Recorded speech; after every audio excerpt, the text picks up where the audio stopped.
Fala pessoal, então continuando aqui o nosso cadastro, hoje a gente vai fazer mais uma validação, uma segunda validação no nosso campo de e-mail aqui. A gente já verificou se o e-mail passado para o back-end é um e-mail realmente, utilizando o filter var do PHP, só que ainda tem uma segunda validação que a gente tem que fazer, que é verificar se esse e-mail já existe no banco de dados. Aqui no banco de dados a gente já tem uma proteção contra a repetição de e-mail, que é a Unique, lembra que a gente criou lá a coluna de e-mail setada como Unique aqui. Então, de nenhuma forma ele vai conseguir inserir o mesmo e-mail aqui. Mas para que a gente consiga repassar uma mensagem adequada ali para o usuário, para ele saber que esse e-mail já está cadastrado, vamos fazer isso daqui no nosso back-end aqui, tá bom? O que eu vou fazer? O primeiro passo que eu tenho que fazer é verificar no banco de dados se esse e-mail já está cadastrado. Então a gente pode fazer um select e verificar se isso vai gerar alguma linha de resultado para a gente. Tá? Então pessoal, aqui eu vou criar um segundo método aqui que vai validar se o e-mail existe no banco de dados. Tá? Então vai ser o public function validate e set e-mail, e nós vamos ter dois parâmetros, que vai ser o e-mail, e nós vamos também ter um action aqui que vai receber null, tá? Como padrão.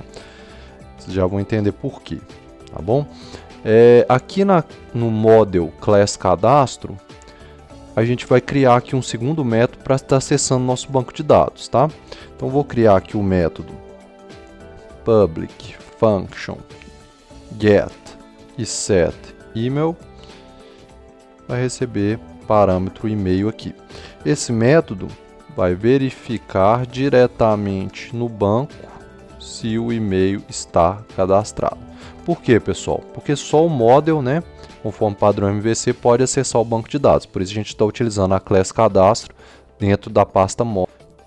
Aqui nessa class cadastro, não sei se vocês se lembram, mas a gente estendeu a class CRUD, que é uma class que a gente criou nas últimas aulas, e por isso a gente tem todos os métodos como herança aqui dessa class CRUD. Vou criar aqui uma variável B. Essa variável B vai receber o $this selectDB da nossa class CRUD. Eu vou selecionar todos os campos da tabela users, onde o e-mail vai ser igual o nosso identificador. Vou passar um array aqui e vou passar o parâmetro e-mail. Então aqui a gente está selecionando, verificando se existe um e-mail já preenchido no banco de dados. Vou criar aqui uma segunda variável que vai ser a R, que vai receber a variável B, how count, para contar as linhas aqui. E vou dar um return nesse $R aqui. Então aqui, esse método da nossa class cadastro dentro do model vai retornar a quantidade de linhas do MySQL para verificar se o e-mail está presente lá. Se for maior do que 0 a quantidade de linhas, quer dizer que o e-mail está presente. Por que aqui eu coloquei esse action aqui, pessoal? Porque esse validate set e-mail ele vai ser utilizado tanto na parte de login quanto aqui no cadastro. Quando a gente tiver aqui uma action null, a gente vai estar utilizando ela para o cadastro. Se essa action for diferente de null, a gente vai estar utilizando o login. Por quê? No login, a gente quer verificar se existe o e-mail. Se existe o e-mail, quer dizer que é um passo a mais para ele fazer login. Aqui já é o contrário, no cadastro, a gente quer verificar se não existe o e-mail. Então, por isso que tem esses dois parâmetros aqui. Tá? O que eu vou fazer aqui? Vou criar uma variável B aqui dentro da class validate. Aqui, não sei se vocês se lembram, mas por composição a gente criou aqui a propriedade cadastro, que está fazendo a composição da class cadastro lá do model. Então a gente pode utilizar ela aqui. Variável B vai receber $this cadastro, e esse cadastro vai chamar o getSetEmail, esse getSetEmail que a gente acabou de criar lá. E a gente vai passar esse parâmetro e-mail aqui lá para dentro. Tá? Agora, o que a gente faz aqui a condição? Se o $action for igual a null, igual está ali, ou seja, se ele for null, a gente vai fazer uma outra condição aqui. Se não, entra aqui no else. Então, se ele for nulo, a gente está trabalhando no cadastro, né? Então, aqui, ó, se for maior do que 0, né? Lembrando que esse $B aqui, ele está vindo aqui da classe cadastro, né? Então, se ele for maior do que 0, quer dizer que o e-mail está cadastrado. Então, a gente já pode setar aqui o erro, né? E-mail já cadastrado e dar um return false aqui. Se não, a gente dá um return true. Isso é para o cadastro, né? Agora, se o action não for nulo, então a gente já está validando para o login, que a gente vai ver mais para frente. Então, o que a gente vai fazer? Se o $B for maior do que 0, novamente, né? Return true. Por quê? No login eu quero que o e-mail exista no banco, né? Se não, vamos setar o erro aqui, deixa eu copiar isso daqui. Vamos setar aqui, ó, e-mail não cadastrado. E vamos retornar o false, tá bom?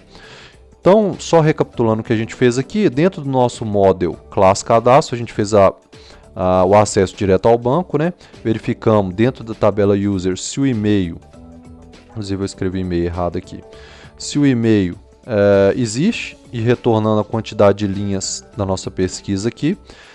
Então, aqui na class validate, se a quantidade de linhas for maior do que 0, quer dizer que o e-mail já está cadastrado, a gente vai retornar falso. Se não, vai retornar true.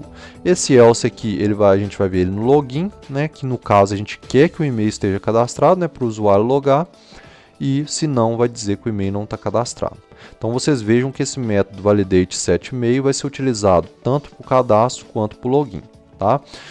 Eu vou abrir aqui agora o controller cadastro, tá? E vou inserir esse método daqui agora.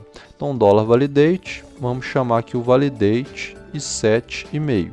Vou passar a variável e-mail e não preciso passar o action porque eu quero que ele seja nulo, né? Porque eu estou trabalhando no cadastro, tá? Aqui na class validate você pode até colocar aqui uma observação, ó, action null para cadastro, né? Só para ficar claro aqui que quando o action for nulo, eu estou utilizando o validate setEmail para o cadastro, tá? Vamos fazer agora um teste aqui no nosso sistema. Vou atualizar aqui, colocar um nome qualquer. Aqui no banco de dados aqui, pessoal, eu já criei aqui um cadastro com webdesignfoca@gmail.com. Então, caso o usuário tente cadastrar, fazer um outro cadastro com esse mesmo e-mail, ele tem que apresentar um erro, né?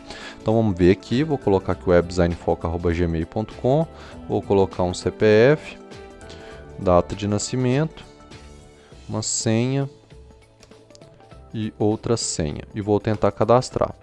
Repare aqui, ó, e-mail já cadastrado, né? Vamos testar aqui agora com outro e-mail para ver se ele pega. Aí ele passa, ó. Só está dando CPF inválido porque eu coloquei um CPF inválido ali.